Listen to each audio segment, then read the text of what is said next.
There is a man called Michael Easter who wrote an amazing book. It's called The Comfort Crisis, and I'd urge you all to take a look. In it, he talks about this thing that he likes to call a misogyny, where you push yourself to the edge, and this did resonate with me. He says that there are 2 fixed rules if you give misogyny a try. First, it should be really hard, and second, you shouldn't die. Misogyny is about doing your best instead of remaining a hopeless slouch. After all, you don't find improvement lazing about all day on your couch. I bet that you were not aware over the last 30 odd years, 90% of all inventions have been designed to remove our discomfort fears. It's really not yours or my fault that we fear adversity. Our brains crave easy comfort. They've just evolved that way. It appears that I'd been planning a misogyny of my own, but thanks to COVID lockdowns it had been repeatedly postponed. It was a full distance triathlon in the gorgeous country of Sweden. I shouldn't say the brand, but it's spelt IRONMAN. So what is so very special about this triathlon, you may ask? Well, it's a huge undertaking, but the rewards are set to last. The journey to the finish line may take a year or 2, but habits formed and self-discovery are truly enlightening to you. We figure out what we're made of on the 4 a.m. winter run. Add to that the cycles and the swims, we soon see who we can become. The discomfort of all the training and sticking to the plan, pushing through the injury shows when you think you can't, you can.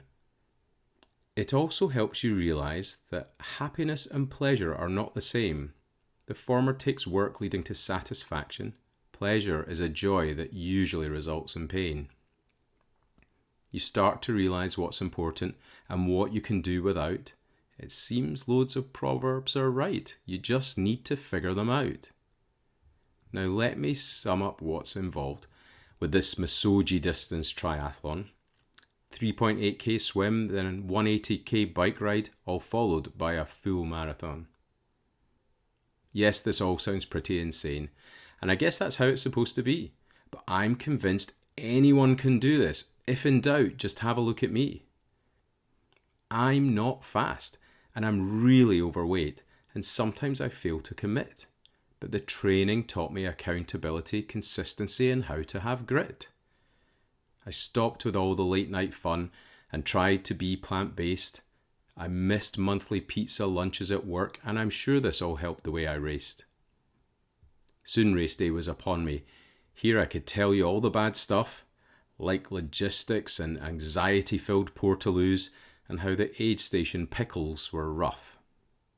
I could tell you I lost my goggles before I even got in the sea, or the creaking sound when I was on the bike, which I was sure was my left knee, or that by the time I started to run, I was so comedically slow, the day had turned to night time with a 14k lap still to go. But although I have these memories, I don't think that they are memorable. Instead, I have many other thoughts which are far more preferable. The man who gave me his spare goggles, the warm, calm, flat Baltic Sea, the jellyfish bloom, the starting cannon, getting to say good luck to Ali Brownlee. The ride over the bridge to Åland, on which cyclists are not usually permitted, the beautiful Swedish countryside where my thoughts soared and drifted. The tasty snacks packed onto the bike, with the odd naughty sweet to chew, the amazing aid station volunteers, and a welcome sit-down in a fragrant Portaloo.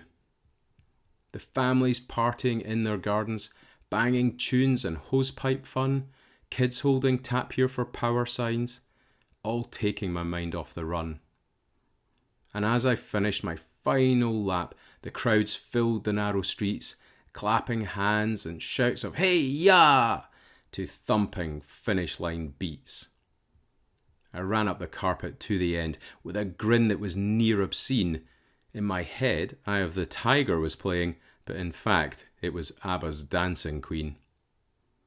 There was no pain, there was no hurt, tears of joy from completing this plan. As the compere read aloud my name and said, "You are an Iron Man." 2 years of restriction, tenacity and focus. I had my doubts, I must confess. But if you ask me, was it worth it? Without hesitation, I would shout, yes! We cannot expect to be our best self with weak habits, poor diet and no movement. Always outsourcing health responsibility. Remember that discomfort brings improvement.